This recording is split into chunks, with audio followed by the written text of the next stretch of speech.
This die appears to be completely normal, and it rolls random numbers. And yet, I'm still able to predict what number will be rolled next. What would it look like if you could predict the outcome of a dice roll? This has been a fascination of humans since at least 79 AD when Pompeii was destroyed. Archaeologists found fake weighted dice in the ruins. They believe in order to make these, people would let trees grow around pebbles so that they could later be carved into weighted dice. I've also been really fascinated with this idea of controlling the outcome of a dice roll. Here's how I created a completely brand new method for predicting the outcome of a dice roll. I think I've decided that the die needs to be clear. It can still be gimmicked in some way, but it needs to be unperceptible and gimmicked in such a way that it can remain clear. I think that's the only way that I can convince people that this is a normal die, even if it's not. So I'm going to rely on one of the golden tenets of magic. When in doubt, turn to magnets. So the idea is I would let a spectator inspect a completely normal, clear die, and then when I take it back, I would attach a super thin magnet to the opposite side that I'd want to roll. So the idea is if I wanted to roll a 6, I would attach this to the 1, and then when I roll it on a magnetic surface, the 1 should stick to the surface, always roll a 6. So obviously we need a magnetic surface then. What I plan to use is what magicians call a close-up pad. And it's basically just a really big mouse pad, but it helps in allowing people to pick up things directly off the table without having to slide it off the edge. Plus they look really nice to perform on. I'll just create a magnetic close-up pad to roll the dice on. I'm going to use a cookie tray covered in a t-shirt, and I think that will simulate a magnetic close-up pad pretty well to give me an idea of whether or not this is going to work. Okay, moment of truth. So I have my die, I've taped the magnet to the one side, which means it should always roll a 6, and I have my makeshift close-up pad. So here we go. I mean, it works.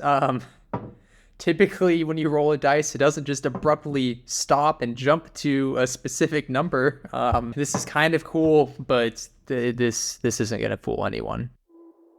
To be completely honest with you, I was stuck on this trick for a really long time. I'm talking like years. I know this is kind of breaking some of the YouTube movie magic, but the first time I tried that magnetic dice idea was probably all the way back in like high school.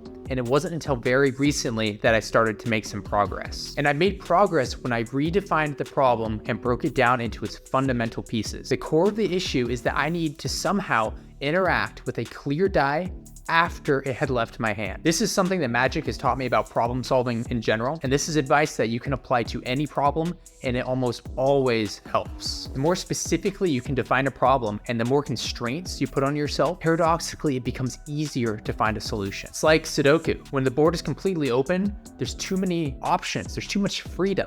It's only when the board starts to fill up and there's more constraints that the solutions become easier to find. So I need to somehow move a die without touching it. That's my core problem. When I framed the problem this way, the solution became obvious. Magicians have been moving things without touching them forever. I should be able to use the same solution that magicians use to make things float and levitate here. So I apologize to those of you who I'm spoiling this for, but magicians often make things float and levitate using super thin thread. So the idea is I would attach a thread to the side of the die that I want to roll. And then by applying just a little bit of upward pressure on the thread, I should be able to influence the way that the die rolls without applying so much pressure that it actually lifts off the table and starts to float. Have my die connected to thread, which you can't see, but you can see that it is floating. To roll the 6, all I have to do is apply some upward pressure, and it's a 6 every time. I really like this. It looks almost perfect. The only problem is that the tape that's being used to connect the thread to the die is super visible right now. I went through a bunch of different iterations here of trying different ways to attach the thread to the die.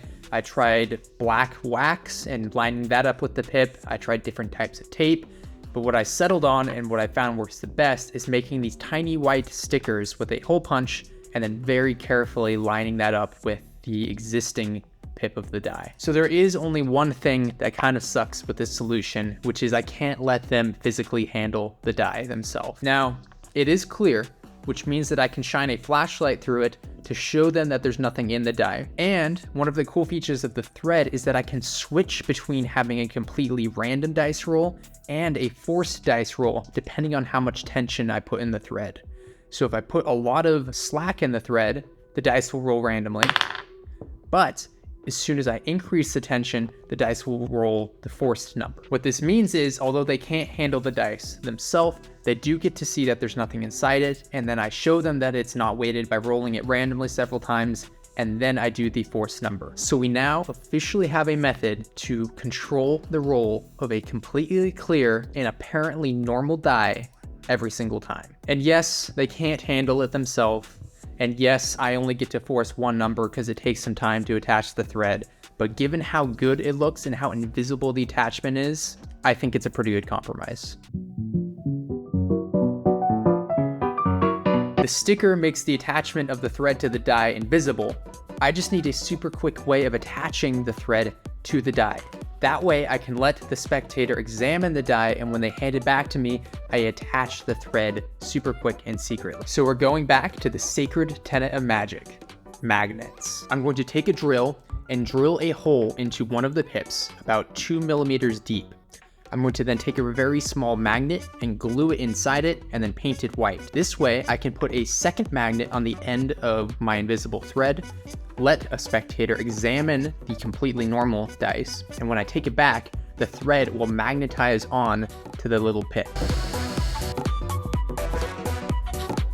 This works, just needs a little bit of refinement. The biggest problem with this first version is that the pip is cylinder shaped, and the pips of these dice are more scoop shaped. So I need to figure out some way to simulate this scoop shape, because right now it doesn't look exactly the same as a regular dice pip. To simulate this scooping shape, I've gotten these moldable plastic beads, which work by boiling, and then they become malleable.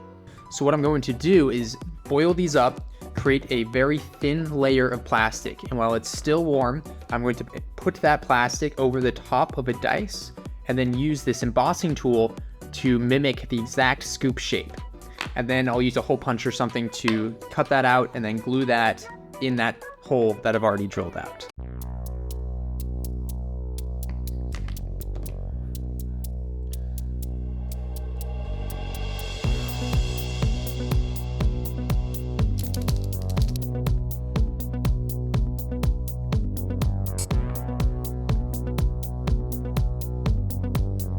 This is working. I'm having a little bit of trouble with the gluing portion. Super glue is super annoying, and I should have bought UV curing glue, but I already have this. I'm too lazy to go out and buy more.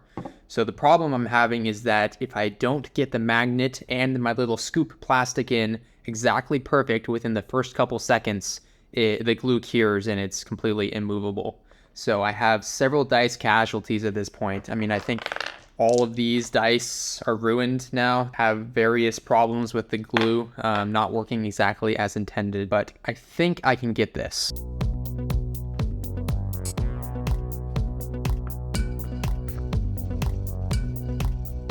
Took me a while, but I did it. We have a just about perfect dice. If you're wondering if you can see the implanted magnet since the dice is clear, the answer is technically yes, but it's so subtle because the hole is so shallow that I really doubt that any spectator will actually be able to see it. We have our method. All that's left now is probably the most important part, which is the handling and the performance that surrounds this trick. As far as the handling goes, this is actually pretty simple. There's not a whole lot of complex sleight of hand that's involved. I would let my participant roll the dice several times so that they know that it is a normal dice. And when they hand it back to me, I would have my magnet attached to the end of the thread on a ring. And then all I have to do is pick the side of the dice that I want to force and let the magnet attach and jump in, and we are good to go. Okay, now just the performance. You know, it puts something in it, makes you feel that you're passionate about. Otherwise, what's the point of creating art, right? And you end up with something like this. You and I, we were built for this. Pushing into northern England. To observe and predict. And every day we're getting better at it. Soon, the outcome of even the most random events will be foretold. We'll enter a new age of clairvoyance. And at last, we shall achieve our goal. But at what cost?